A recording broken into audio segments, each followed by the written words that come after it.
Today, I'm going to be talking about the art of community care. Before we get started, I wanted to give a land acknowledgement.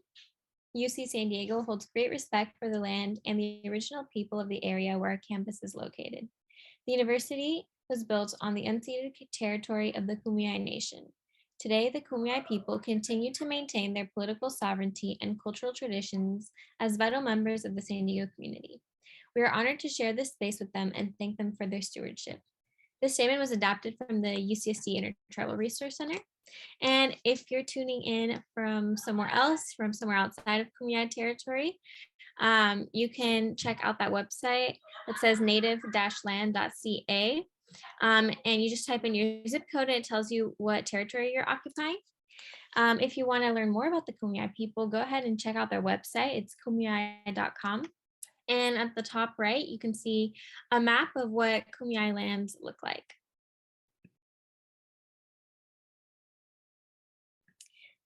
So I wanted to introduce myself. My name is Camila. I use any pronouns. I'm a sociology major here at UCSD, and I'm a social justice educator as well as a Joy de la Cruz art and activism intern here at the Cross Cultural Center. Feel free to introduce yourself in the chat and make sure to put the chat settings to everyone if you would like to do that. I'm going to go ahead and give a brief overview of what I'm going to be talking about today. First, we're going to dive into the background of what the wellness industry looks like, and then we're going to move on to establishing the connection between self-care and community care. And then we're going to talk about the origins of community care practices in Indigenous communities. And then we're going to connect that to how art, poetry, and music play a role in community building. And then we're going to talk about how art, poetry, and music can be used as a form of mindfulness and self-care. And then we're going to conclude with some resources, so some mindfulness and community practices / spaces here in San Diego. I also wanted to outline some brief learning objectives, so you can keep those in mind as I'm talking today. First, I want you all to be able to understand the origins of community care practices. I also want you all to be able to make the connection between self-care and community care. And finally, I hope that you all will be able to implement art-centered mindfulness practices into your everyday life or in your community after this presentation. Hi, I see some people are typing in the chat. All right. And I had an icebreaker question for you all today. So what is something that brings you joy? And make sure to set the chat to everyone. While you are all typing in your responses, I would like to share a little bit about something that brings me joy. My dog brings me a lot of joy. She's the love of my life. I would easily, I would do anything for her. I actually just got a tattoo of her. Looks like there's some responses in the chat. Good food, definitely sleep. Yes, sleep is a good one. Nature, music, the sun. Yes, hang out with your friends. All right, awesome. Thank you all so much for sharing. All right, so we're going to go ahead and get started with the background on the wellness industry. Before we can do that, we need to define what exactly self-care is. Self-care is defined as any set of practices that make you feel nourished, whether that's physically, emotionally, spiritually, or all of the above. On the right, you see I have like a chart, and there are different parts of self-care. There's self-compassion, time, habits, agency, and mindfulness. And all of that comes together to be self-care. And today we're going to be talking mostly about mindfulness and about community care, which you could say is a form of agency. So diving into the history of the wellness industry, pre-colonization, self-care was collective and practiced by folks in a way that honored themselves, the community, and the land. For example, Indigenous folks aim to fulfill each quadrant of mind, body, spirit, and emotion, which I'm going to be talking about a little bit later in the presentation. In the 1950s and 60s, self-care was recommended to people who had repeated exposure to trauma, pain, or mental health challenges. So it was very much medicalized. In the 1970s, the Black Panther Party promoted self-care as an act of resistance to systemic oppression. And for example, they created free community healthcare clinics. Nowadays, the self-care industry has formed into a hashtag and an $11 billion industry. Today, self-care is very Eurocentric and westernized, specific audience that self-care caters to nowadays. And that's what I'm going to be talking about right now. Self-care is generally based in a racialized and cisgendered middle-class value system that often revolves around leisure and an assumption of privileges that most people do not have. Essentially, this means it caters to wealthy, white, cisgendered, able-bodied people. So I'm sure a lot of you have seen ads or movies, or when you're scrolling on TikTok, Instagram, whatever it may be, and you see videos of people treating themselves. And treating themselves really means buying nice food, or it means buying that one yoga set that you really want, or going to that one class. But it all comes back to a very commercialized view of self-care, and corporations capitalize on the self-care movement. You know, they ask you to buy bath bombs, face masks. That is what self-care, that is what we are taught is self-care. And it's all about addressing individual problems, which we're going to be debunking today. And because self-care is so commercialized, it means that people who are wealthy, white, cisgendered, and able-bodied are oftentimes the people who have the most access to that form of self-care. So to being able to buy things. So now I wanted to establish the connection between self-care and community care and why it's important to do that. So community care means to use our power, privilege, and resources to better the people who are both in and out of our scope of reach. And community care is a part of structural care, which includes systems that support community care, self-care, and self-soothing. So this would include gender and sexual liberation, healthcare, efficient public transport, universal healthcare, racial equity and justice, paid family leave, a living wage. And having this approach to community care and structural care helps create a shared sense of responsibility and an accepting environment. Because categories like race, class, gender, sexuality, and our ability are all interconnected and work together to affect our individual and collective experiences. And since these categories work together, it also helps us understand how different people experience different forms of oppression or different forms of privilege. And so understanding how oppression plays a role in our ability or our inability to take care of ourselves shows us the importance of seeking out community care and practicing strategies that satisfy your heart, body, spirit, and mind in ways that are more than just individualistic, and ways that get rid of barriers. And so I wanted to share this video with you all. The video is titled Indigenous Knowledge Gatherings, Educating the Heart, Mind, Body, and Spirit. It's about 3 minutes long, and then we can talk about it a little bit.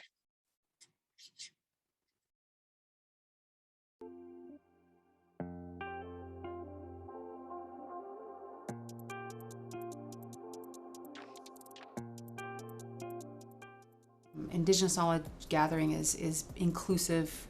It brings everybody into the circle. Is similar to the gathering of food. All the practices, the knowledge, everything that we know about the food has been given by the old people. So when the old people give us the knowledge, they're teaching us our culture in exactly the same way they teach us to gather food.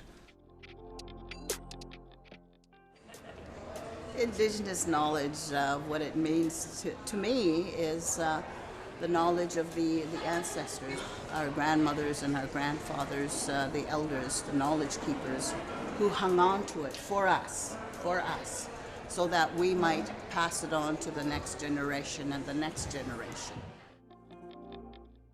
Having these gatherings gives us a beautiful platform to be able to share our stories and laugh and cry together. A long time ago in the 1800s, coming into the 1900s, we couldn't even have 3 people together. There's a lot of interest growing among young people to understand how Indigenous people know and see the world and Indigenous ways of knowing. And not engaging with and understanding the connection to everything around has caused a lot of problems that we see in the world. Global climate change, the extinctions of species, the loss of biodiversity, you know, the list is on and on and on.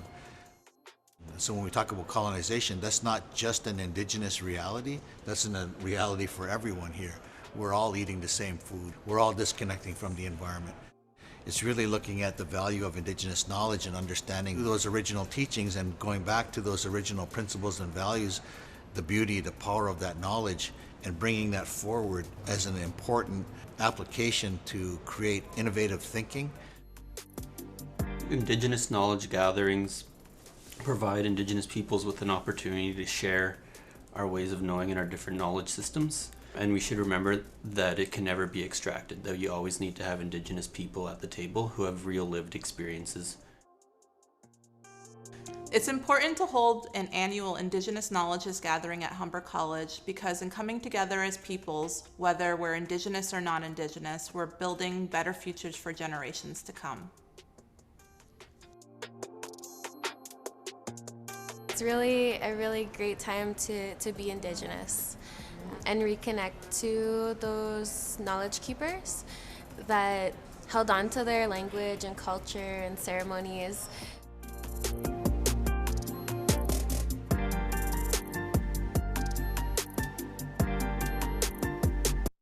So the reason I wanted to share this video with you all is because in it we see the importance of turning to community as a form of healing and cultural preservation. Passing down knowledge is a form of healing. Practicing traditions can be very healing. And being in community with folks who have shared or lived experiences, it can be healing as well. Which brings us to talking about collective healing. I wanted to share with you all this quote by Bell Hooks. It goes, "Choosing love, we also choose to live in community, and that means we do not have to change by ourselves. We can count on critical affirmation and dialogue with comrades walking a similar path." So what exactly does collective healing look like? It looks like active listening, like being resourceful, which can look like leveraging your privilege. It means owning your experiences and acknowledging intergenerational trauma. And that can look like asking yourself how you can move forward to develop healthy relationships. It can look like creating traditions and rituals with your support circle. And that can be something as simple as going out to eat with your sweet mates every week. Collective healing also looks like spending time in a community who accepts you for who you are. So for me, that looks like interning at the Cross or being at the Cross Cultural Center. And another form of collective healing is restorative practices, which I will dive into in a little bit. Now, I would like to acknowledge where all the community care practices I'm going to be talking about today originate. So I want to talk about two concepts, mindfulness and restorative practices and where they come from. Mindfulness is a concept that it's an Eastern practice. It originated in Hinduism and Buddhism and is called sati, which is one of the steps to reach enlightenment. And restorative practices come from a variety of indigenous tribes all over the world. For example, the First Nation / Native American tribes, such as the Ojibwa and other Anishinaabe tribes, they had talking circles or ceremonial circles, and they practice restorative justice in their tribal courts or through tribal justice. The Maori of New Zealand have a similar a talking circle called family group conferences. In Polynesian cultures, in Hawaiian culture, they have this thing that translates to make it right. In African indigenous traditions in Sierra Leone, they have something that translates to family talk. And in Rwanda, they have a tradition which translates to justice amongst the grass. And even in European native cultures like the Celtics, they have something called mead circling. And so what exactly are restorative practices? I've mentioned it a few times already through this presentation, and I'm sure you all are wondering what they are. Restorative practices help communities flourish. They focus on building community before a problem arises, rather than responding after a problem has occurred. And current restorative justice practices are informed by Indigenous wisdom and Indigenous practices that I just mentioned. And so there's 3 parts to restorative justice. If you look at the chart on the right, that includes victim reparation, communities of care, reconciliation, and offender responsibility. And it's all about someone who has perpetrated harm being able to reintegrate them into a community, or removing the circumstances for that harm to have happened in the first place, right? And obviously, not obviously, but restorative justice, it's a case-by-case basis. You really want the end goal to be for whoever was harmed to feel satisfied with the solution that you came up with. Which is why I want to show this video to you all. It's an example of restorative justice with Sujata Waliga. I'm going to stop sharing for a second so I can show it to you all in full screen. This video is about 5 minutes long, and then we can talk about it a little bit.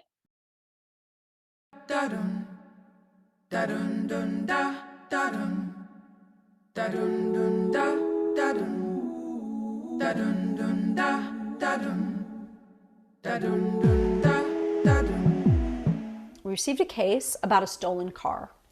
And we reached out to the young person, and he pretty quickly took responsibility for it, and was very open to meeting with his victim and making it right, and explained that he was really poor, but he was willing to get a job and try to figure out, you know, how to do right by the victim.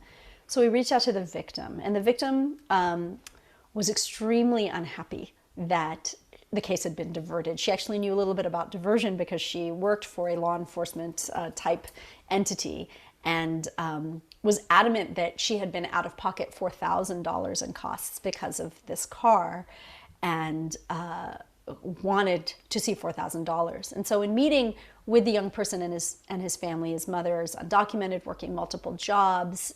They were living in the most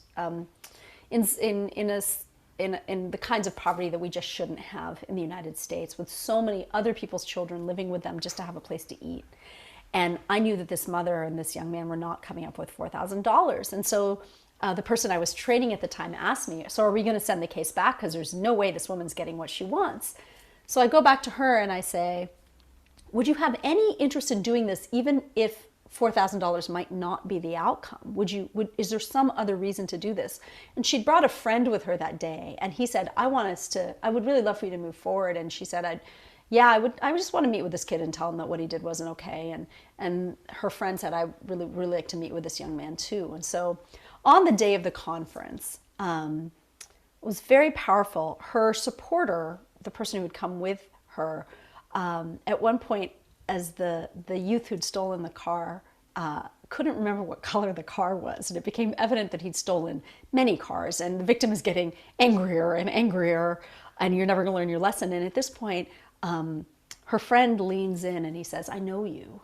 And my heart stopped, because I was like, oh, we usually research these things better, and I had no idea there was a pre-existing relationship between these two parties. And he says, I know you because I used to be you. And he proceeds to tell the most powerful story about how he himself got caught up in stealing cars, and it derailed his life, and how he got his life back on track. And it was as if the rest of the room disappeared, and this young man and this man who turned his life around engage in a dialogue about how does one turn one's life around. And he says, you have to stop hanging out with your homies in the way that you used to, but don't cut them out of your heart. Just don't include them in every aspect of your life. So you show up for the baptism, but you don't stay for the after party, right? And you always say, I got to get to work, and they respect that. So what makes you happy? What do you believe in, about yourself? Or what are you good at? And the kid puffs up and he says, I'm a really good artist. And his mother starts laughing. And she says, you can't pay this woman back $4,000 with your art. And just then the victim jumps in and she says, oh, yes, he can. Yes, he can, actually. She was so moved by this dialogue, right, that she says, if he paints me a Tinkerbell as tall as I am, she's about 5 feet tall, as tall as I am, I'll forgive all the debt. And we're all looking at each other like, a Tinkerbell? I'm sorry, did she say Tinkerbell? So I start taking notes, and she's describing the exact Tinkerbell and what color the Tinkerbell needed to be, and it had to be an old school one without too much cleavage, so she's very particular about the Tinkerbell. And the kid is really excited, but he's also like, I don't know how I would canvas and what she's describing. And I'm like, we'll find you a community artist person who will help you with this. And so I was thinking of my friend Evan, who I knew would definitely be interested in doing this. And so ultimately the young man does paint this. He just, within a few weeks, he got a job, he raised enough money for all the art supplies. He wanted to do it himself. Painted the most amazing rendition of Tinkerbell on canvas, and the victim asked for him to bring it to her home and help him install it, and then he ended up getting involved with other community art projects and actually getting involved with the program at Community Works, where he had been involved in this case, and just helping out other kids who'd gotten in trouble. So his life turned around completely, and he stayed out of trouble consistently after that. And the Tinkerbell was really beautiful. But I think when people ask what do victims want, it's different in every case. And I always think you never know, it might be Tinkerbell. Like, you have no idea what is going to leave a crime victim satisfied. So some people might say, oh, that's soft on crime. He stole a car and he gets to paint something. But if that's what the victim wanted, and that's what keeps him out of trouble for the rest of his life, then we should be really happy about Tinkerbell. All right. So after watching this video, like I said earlier, restorative justice practices, it's a case-by-case basis, but the goal is always to make sure that harm is being stopped at the root. And that's exactly what happened in this case. So I wanted to move on to talk about the 4 quadrants. I mentioned them earlier in one of the previous slides, but I wanted to go back to that. So a lot of Indigenous practices and a lot of Indigenous cultures had this idea that if you took care of your mind, spirit, body, and heart, that you would be healthy and taking care of yourself, and you wouldn't need medicine, for example. And I wanted to share with you all, I wanted to go through the mind, body, spirit, heart chart, the one on the right. And it's a chart in times of COVID-19. And I felt like that was very relevant since we're still living through a pandemic, and what taking care of your mind, body, spirit, and heart will look like during a pandemic. So if you look at the chart, taking care of your body could look like hand washing, cleaning, disinfecting. It could look like physical distancing, taking if you have COVID-19, tracking your symptoms and your treatments. It could also be fostering spiritual and cultural practices at home. Moving on to taking care of your spirit, that could look like preserving spiritual connection. So that could look like prayer or meditation. It could look like engaging in ceremony or traditions. It could look like spending time with your family. Taking care of your heart could look like nurturing your well-being, making sure that you're safe wherever you are. If you're pregnant, making sure that you have access to prenatal and to childcare. Taking care of your heart could look like protecting your elders and your youth. Taking care of your mind, the last quadrant, could look like noticing what is nourishing to you. I'm sure a lot of you at the beginning of the pandemic, when we were still in quarantine, had a lot of time to think about what exactly it was you liked. Maybe you tried new things, and I know there was like a TikTok trend where people made like whipped coffee, for example. But the reason I'm bringing that up is because when you're taking care of yourself, you need to be holistic. You can't just only go to the gym or only journal. You need to make sure you're taking care of all parts of yourself, and that includes taking care of your community. And I wanted to share this other graphic with you all. So in Western society, there's this tendency to view your needs as a hierarchy, and your individual rights, your individual needs are prioritized over the needs of those around you. And if we look on the right side, which is a First Nations perspective, specifically the Blackfoot Nation, we can see how culture and community actualization are a part of our self-actualization journeys. So what I mean by all of this is that instead of having this like hierarchical form of thinking where we put our individual needs before our community needs, we look at our individual needs and our community needs as two things that go hand in hand, and as a form of preserving our culture and taking care of ourselves and others.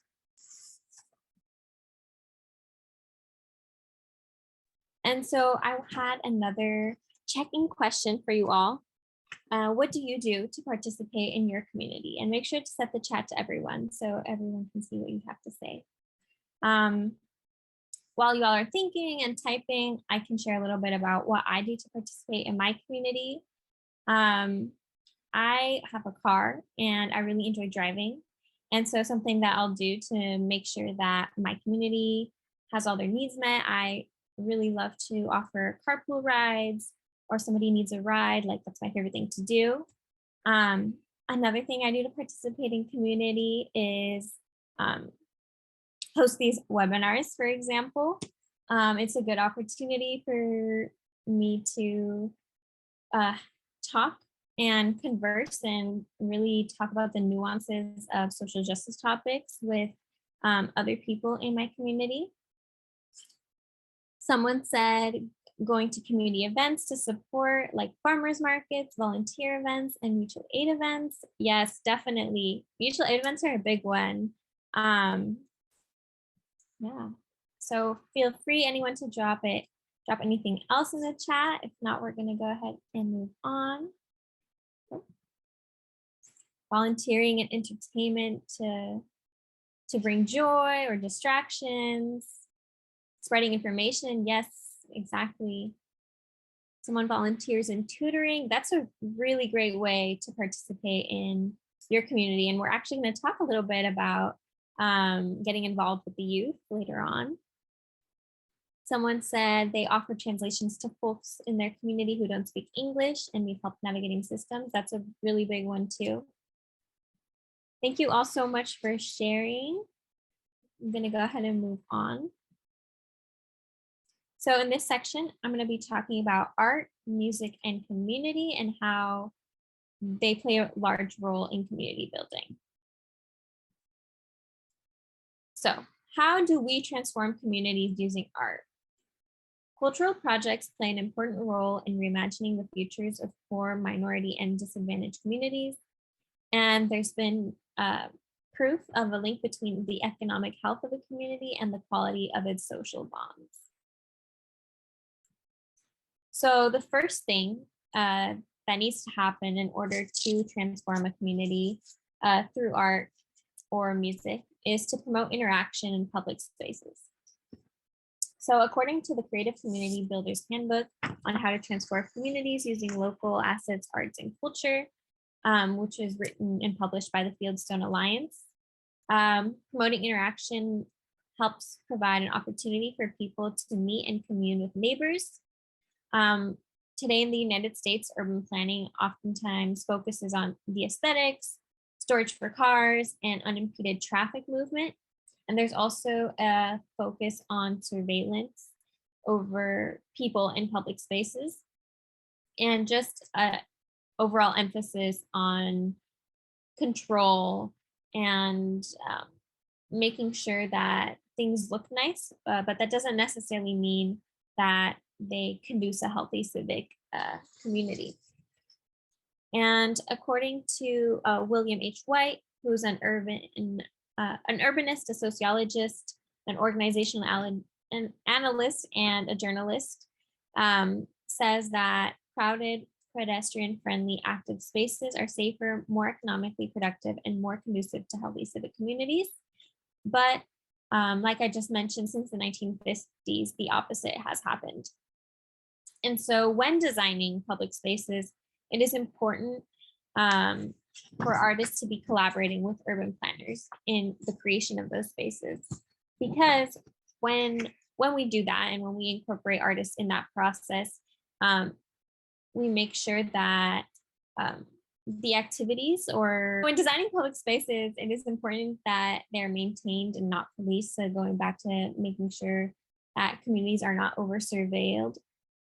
Activities need to be planned and spaces need to be clean, secure, and well maintained, or it is unlikely that they will serve people well. And public art administrators and cultural planners and artists are collaborating with architects, engineers, and city planners in the creation of public spaces, buildings, roads, highways, and public transit centers. As important as the space, piece of art, or event, is the process by which it is created. And I wanted to talk a little bit about a success story. So I want to talk about the Water Fire Festival in Providence, Rhode Island. It's a public art installation / sculpture that was created by an artist. You can see it's like the fire that's coming out of the water. And it was an art installation, but the community loved it so much that it actually became an annual festival and community gathering. And so it shows us that making sure that art creates community as it brings people together. The second thing that needs to happen in order to transform a community is to increase civic participation through celebration. So that looks like annual or seasonal events such as festivals or farmers markets, which can be especially effective in communities with great social, ethnic, or economic diversity. And like I mentioned, the planning process is just as important as the events themselves. So I want to talk about two different examples: the Delray Beach Cultural Loop in Florida and El Bazar Sábado in La Ciudad de México. So the Delray Beach Cultural Loop in South Florida is a cultural loop that includes 14 churches, 6 civic institutions, and 23 additional historic sites, and all welcome any passersby. There's a variety of art projects on utility poles, trees, sidewalks, kiosks line the whole path. And for example, one Miami-based artist, his name is Gary Moore, he opened up a kiosk along this route where he offered free haircuts to unhoused Black folks.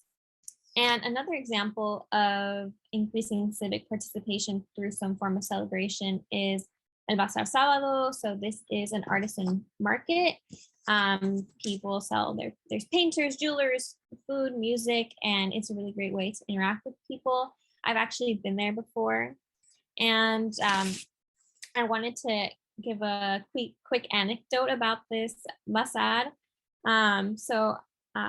When we were there, my cousin, he was looking for a ring, and he was looking through all the stands, through all the different kiosks. And when he went to go buy a ring, he met this girl who sold him the ring, and they ended up really hitting it off, and a friendship blossomed from that. And I wanted to share that with you all because it's just an example of how little events like a Saturday market can really become a way for people to connect with each other.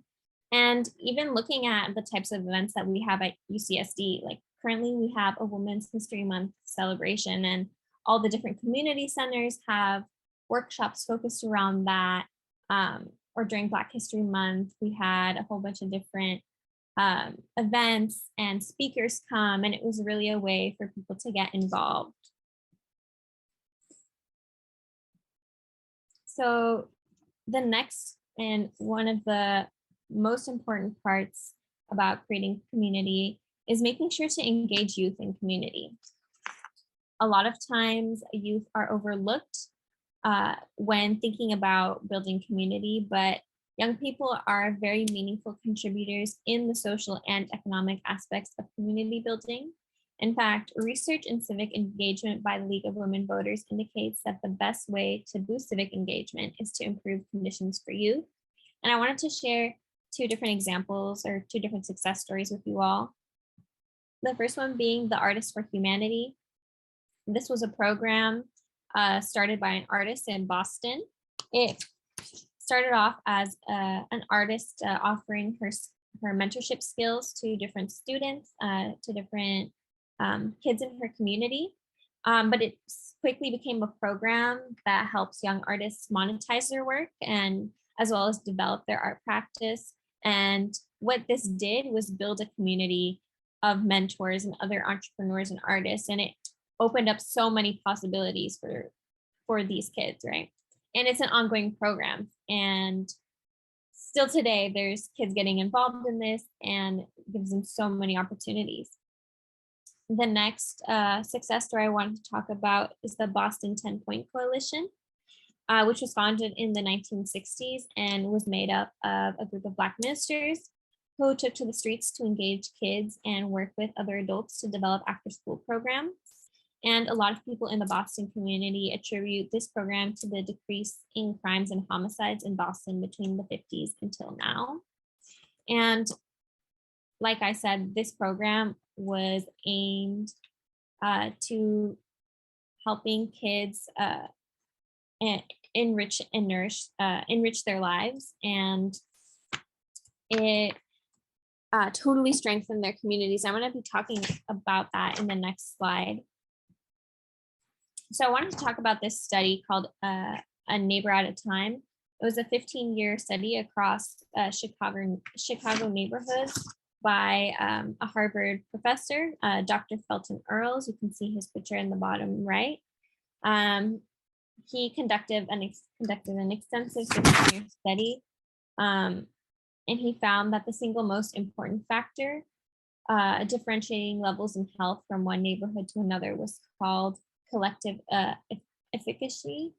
And what this theory did was challenge the broken windows theory, which is a criminological theory that states that a broken window will lead to more serious or frequent crime.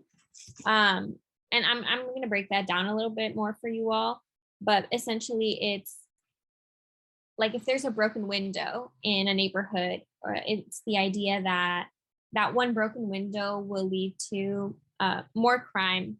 So if there's like one aggressive guy that lives at the corner of the street, for example, it's the idea that that one guy will encourage other people to also act in criminal, quote unquote, ways. And this theory is endorsed by a lot of police chiefs all over the country. But this study actually debunks that. And he says, or Dr. Fealton Earls says that actually the most important factor in differentiating health or crime levels in a community was collective efficiency, which is the capacity of neighbors to act on matters of common interest. And this is where the 10-Point Coalition that I mentioned in the previous slide comes into play. Similar to how the Black Panthers went directly into communities to create healthcare clinics in the 1970s,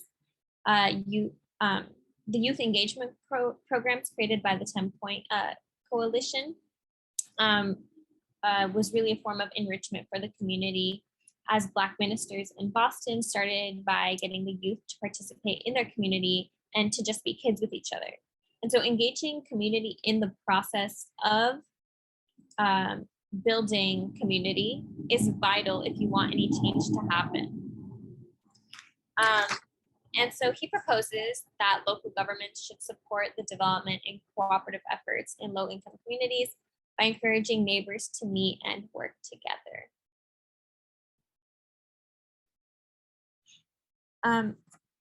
So the next step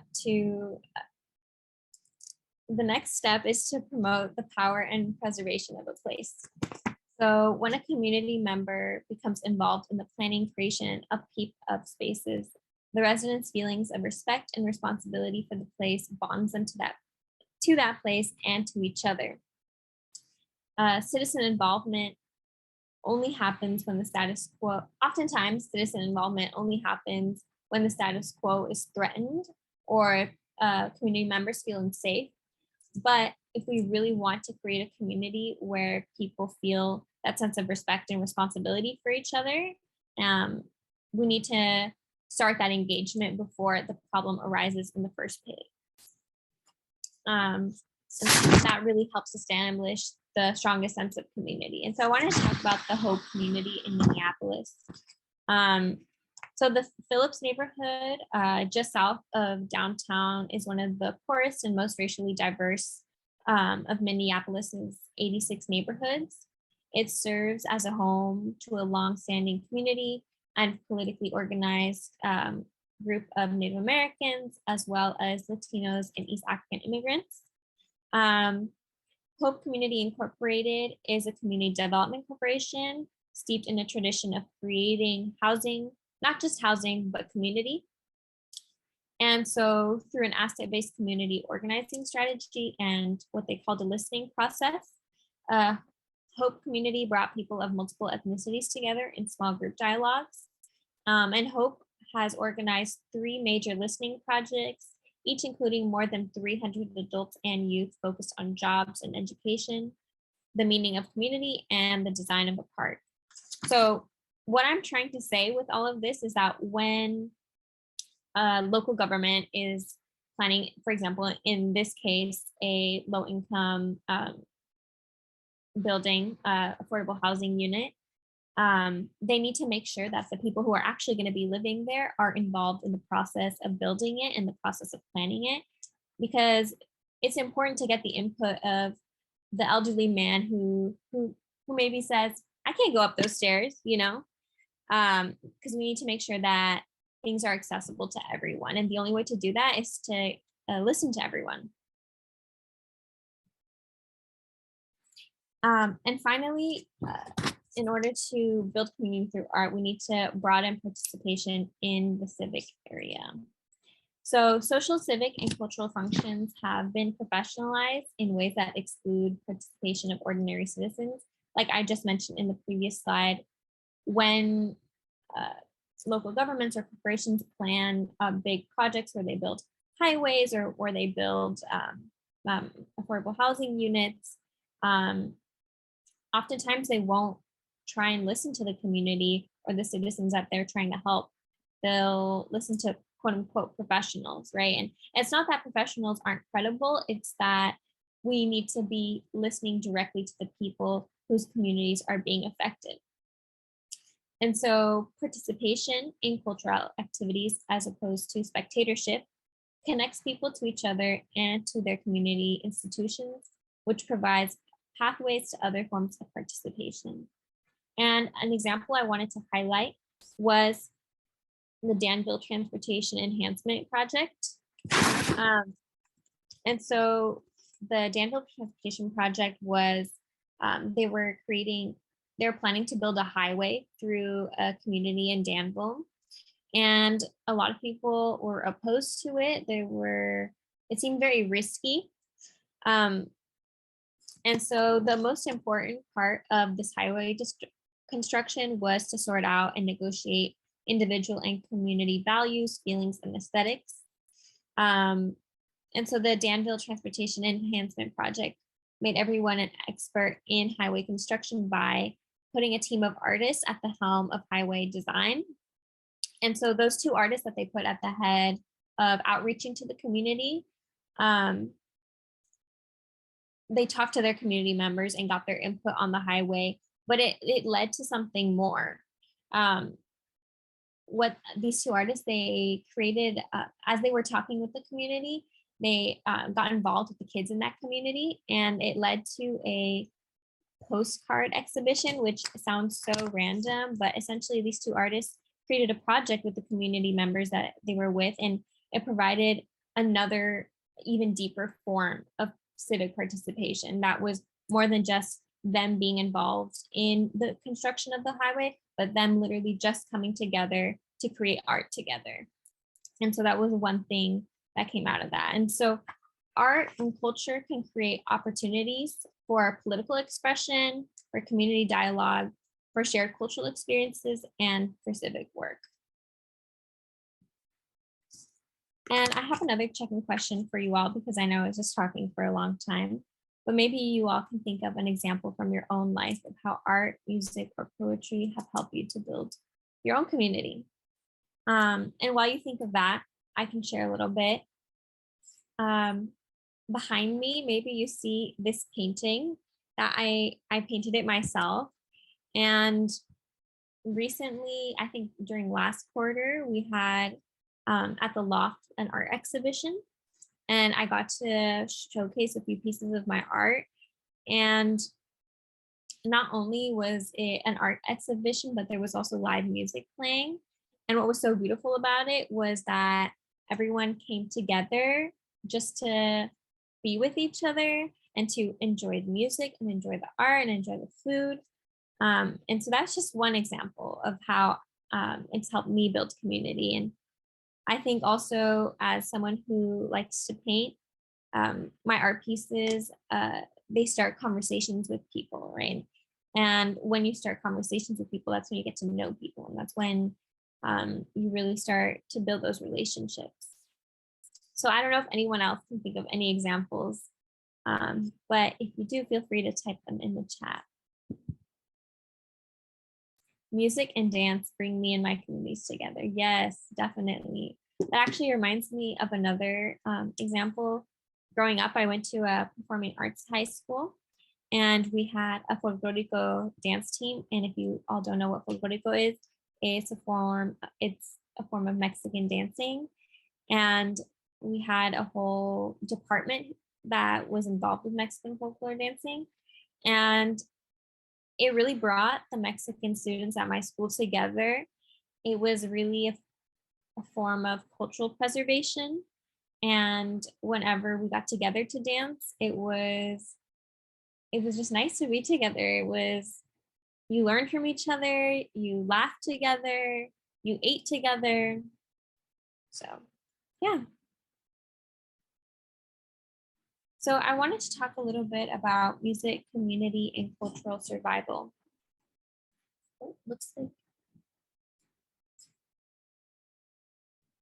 current Western conceptions of music and poetry are associated with leisure and entertainment. So, for example, going to a concert or buying an album could be seen as something for pure entertainment, or you do it when you relax. But music is more than just that.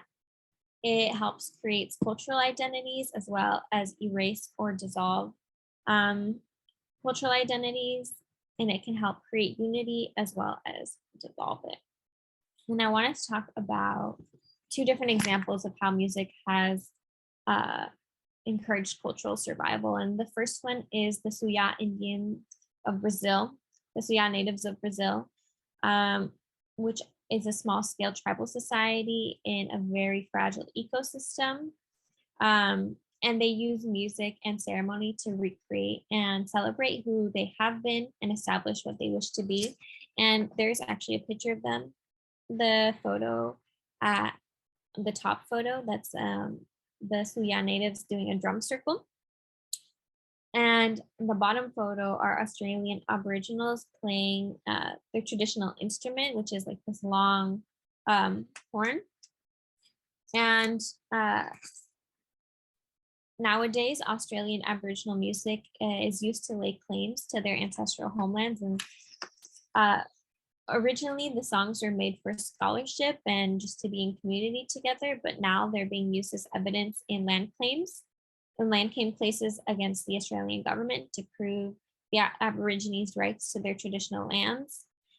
So when people, for example, deposit collections of music into museums and archives, they never know the uses to which they may eventually be put.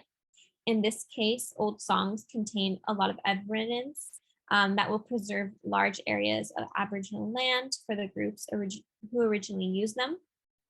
And this new use of Aboriginal music has also transformed the institution responsible for the archives in many ways.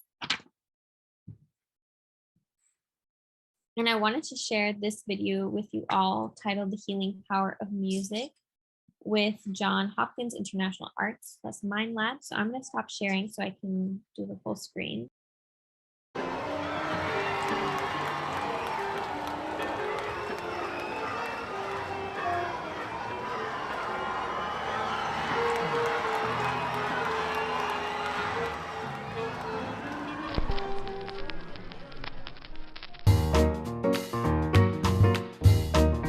Music helps us feel good, feel our feelings, and feel connected to ourselves and to others. Music is one of the most studied forms of art, dating back to Greek philosophers who pondered the healing effects of music on body and soul. But scientists today believe we're only scratching the surface when it comes to the full potential of music to help us heal and thrive. New technology like brain imaging and biomarkers will help us better understand how music impacts our brain, biology, and behaviour. We now know music engages many parts of the brain, coordinating a symphony of neural activity across all 4 lobes and the brainstem. Music arrives to the ear as sound waves, which strike the eardrum, causing it to vibrate. These vibrations are converted into neural signals in the ear's cochlea and sent off to the rest of the brain's auditory system. Different parts of our auditory system interpret and decode the many properties of music, such as pitch, timbre, rhythm, and emotion. And because music stimulates so many parts of the brain, it holds a special kind of power for humankind. Thanks to recent leaps in technology, we're exploring potential applications of music to improve our health and well-being. Research has shown that making music through drumming, guitar, or singing helps improve movement, mood, and cognition in people with Parkinson's disease. Singing familiar songs helps patients with Alzheimer's disease spark memories of their past and reconnect with their loved ones. Music therapy can ease the invisible wounds of post-traumatic stress suffered by people who've experienced extreme trauma, including refugee children, military service members, and victims of sexual assault. Everyone can benefit from music. You don't need to be a scientist to know that music moves us, emotionally and physically. Listening to or making music can reduce our stress levels, heart rate, and blood pressure, easing anxiety and promoting a sense of calm. It can also boost our mood by activating our reward system and bathing our brains in feel-good neurotransmitters like dopamine. Music helps us bond with others and makes us feel less alone, building social connections across communities and cultures. And music is so potent that it may even boost our immune systems, helping us to regulate inflammation in the body and fight off disease. More research is needed to understand how to adjust the type and dosage of music to help solve big, complex health issues. And with more research, we can begin to explore personalised prescriptions of music for our health. But you don't need to wait for the research to get started using music to support your well-being and happiness. Turn on the radio, stream your favourite song, hum your favourite tune, and by all means, sing in the shower. Your brain and body will thank you for it. Moving on to art, poetry, music, and healing. So I want to talk about how art can be healing. Art enhances self-knowledge and self-expression. It forces us to listen to our inner selves and allow ourselves to take up space. Art connects us to others. It opens up opportunities for dialogue and takes us outside the limits of our bodies. It allows us to experience pleasure in a way that is not physical and it can help us let go of the physical world and help us find joy in the little things like colors or shapes. And art can also help us attune to the process rather than the product. And this is a mindfulness strategy to work in the present moment with all of its limitations. It shows us that we are dynamic, fluid, just like our art pieces, we are works in progress. I wanted to quickly mention the study done in 2016 by 3 researchers, therapists and art therapists, on the reduction of cortisol levels in participants. Cortisol is a primary stress hormone. It also curbs function that would be non-essential or harmful in a fight or flight situation. And cortisol levels are affected by this other term I wanted to introduce called allostatic load, which is the cumulative burdens of chronic stress and life events. And so someone of a marginalized identity experiences more chronic stress because of the oppression that they face. And so the study found that across various ages, ethnicities, and genders, that cortisol lowers significantly after just 45 minutes of making art. And you can see that in the graph on the bottom right corner. Moving on to poetry and healing, I wanted to talk about how poetry can be healing. It's a release, it's an emotional release. If your emotions are pent up or very intense, it helps you process your emotions, because as you write them, it not only does it let you feel and experience emotion, but you also have an opportunity to reflect on them.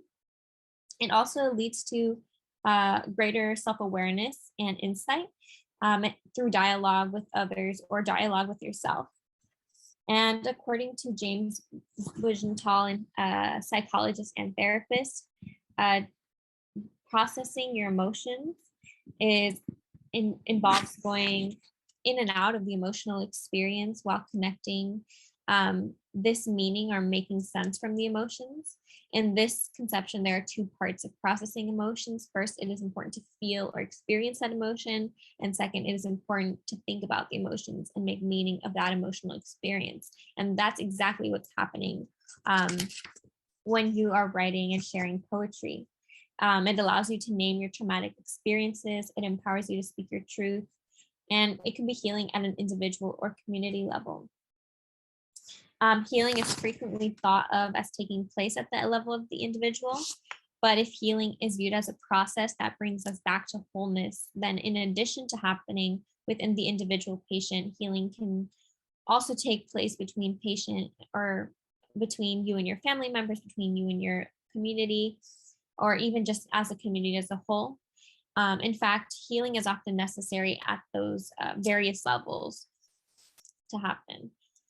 In many Indigenous communities, illness is also viewed as the individual falling into disharmony with the community. So like we talked about the 4 quadrants, one of those quadrants is not getting enough nutrition. And so in order to heal that individual, their place in the larger order must also be restored. And many West African Indigenous communities, proverbs are told in the oral tradition of poetry. And those proverbs are integrated into wisdom poetry or forms of personal communication.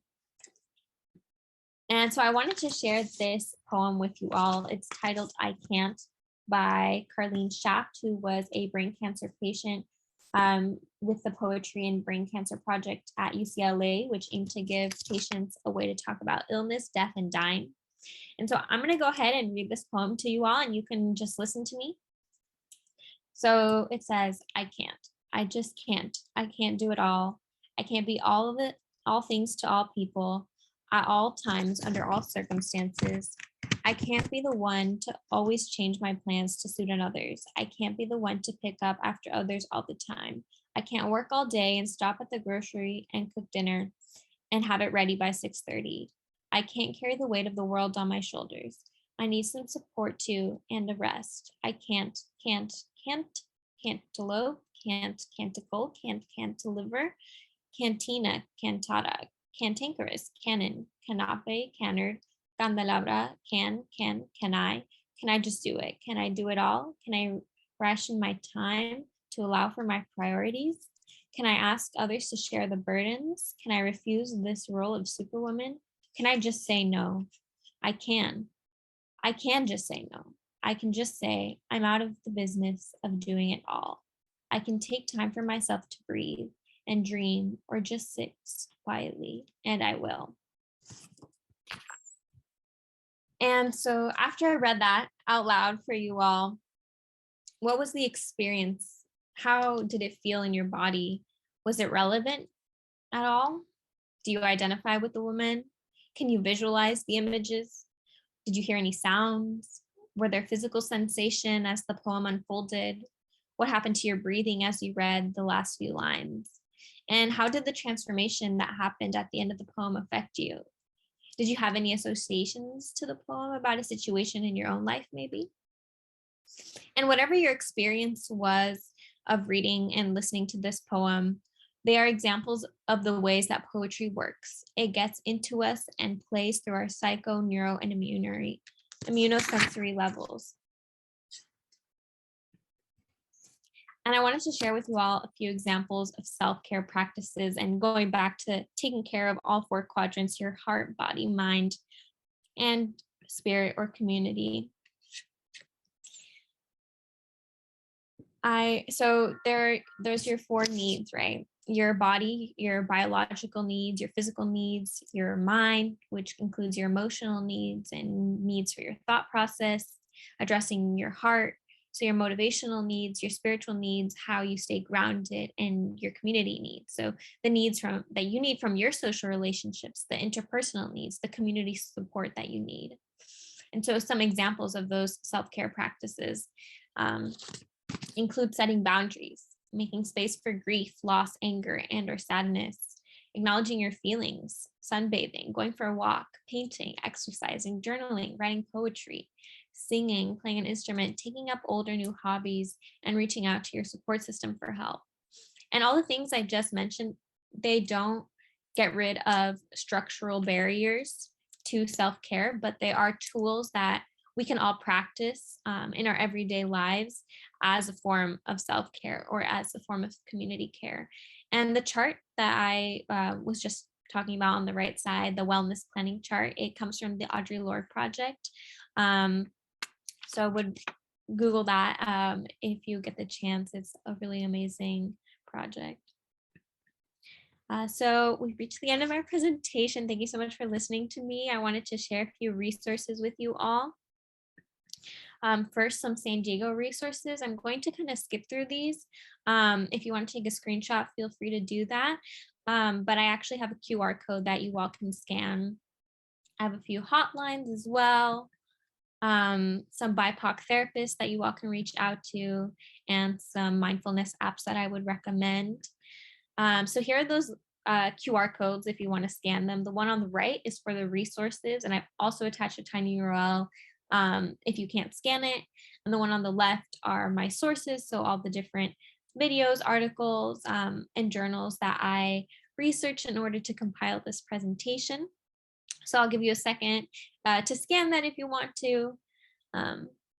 So thank you all so much for coming today. I really appreciate you being here. Go ahead and follow the Cross Cultural Center on Instagram, or you can check out our YouTube channel. We upload all of our past webinars and recordings. You can scan the QR code on this slide for our Linktree, and it'll send you to all of our social medias and upcoming programs. And again, I put the tiny URL for the resources that I skipped through. Thank you. Have a good night.